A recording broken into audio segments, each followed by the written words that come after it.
শিয়ালদা থেকে যাত্রা শুরু করলো 13173 আপ কাঞ্চনজঙ্ঘা এক্সপ্রেস। ঠিক সকাল 9:30টায় শিয়ালদা স্টেশন ছাড়ল কাঞ্চনজঙ্ঘা এক্সপ্রেস।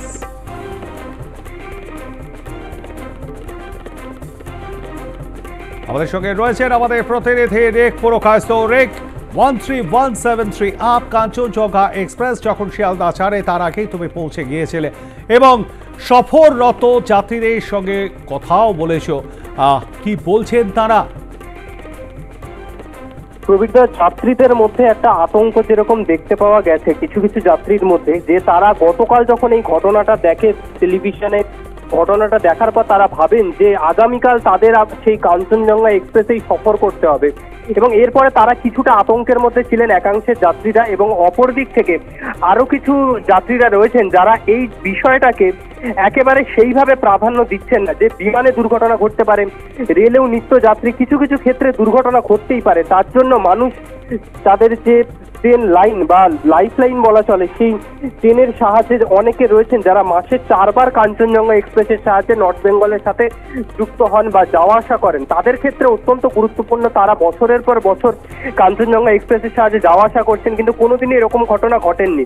মাঝে মধ্যে কিছু কারণে এরকম ঘটনা ঘটতেই পারে, তার জন্য যে একেবারে যাত্রীরা অত্যন্ত ভয়ে রয়েছে এমনটা কিছু অংশের মানুষ মনে করছেন না, কিন্তু বয়স্কদের মধ্যে একটা আতঙ্ক দেখতে পাওয়া গিয়েছে। তারা কালকের এই ঘটনার পর আজকে যখন কাঞ্চনজঙ্ঘা এক্সপ্রেসে সফর করছেন বা ট্রেনটা ঢোকার সময় তাদের মুখে একটা আতঙ্কের ছাপ দেখতে পাওয়া গিয়েছে, যে জায়গাটিতে এই ঘটনা ঘটেছে সেই জায়গা দিয়ে তারা আবার যাবেন, সেই যে ট্রেনের ধ্বংসাবশেষ, ট্রেনের যে বগিগুলো সেখানে রয়েছে সেই দৃশ্যের সম্মুখীন হতে হবে।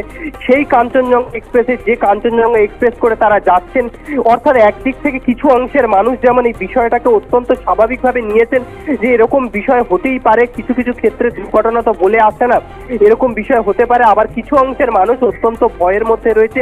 এবং এর মধ্যেই বলা যেতে পারে 6:55 কাঞ্চনজঙ্ঘা এক্সপ্রেস ছাড়ার কথা ছিল। কাজ সাইডে কাজ চলছিল ট্রেনটিতে, গতকাল রাত্রেই সেই ট্রেন প্রবেশ করেছে শিয়ালদায়। তারপরে বগির লাস্টের দিকে আরো 3টে বগি সংযুক্ত করা হয়, যে বগিগুলি ওখানে ছেড়ে আসা হয়েছে। সেই নতুন বগি সংযোগের পরে আজকে 9:40 রওনা দিল কাঞ্চনজঙ্ঘা এক্সপ্রেস। ধন্যবাদ আমাদের সঙ্গে থাকবার জন্য রেক। কথা বলছিলাম আমাদের প্রতিনিধি রেক পুরকায়স্থর সঙ্গে এবং তার থেকেই আপনারা বিস্তারিত শুনলেন।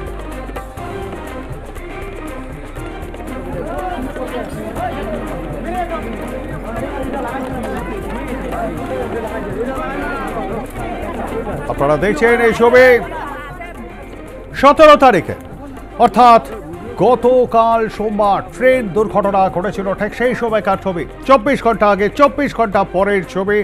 সেই লাইন দিয়েই, ডাউন লাইন দিয়েই অবশেষে ট্রেন চলাচল শুরু হলো ধীর গতিতে, অর্থাৎ ছন্দে ফিরছে রাঙাপাড়ে।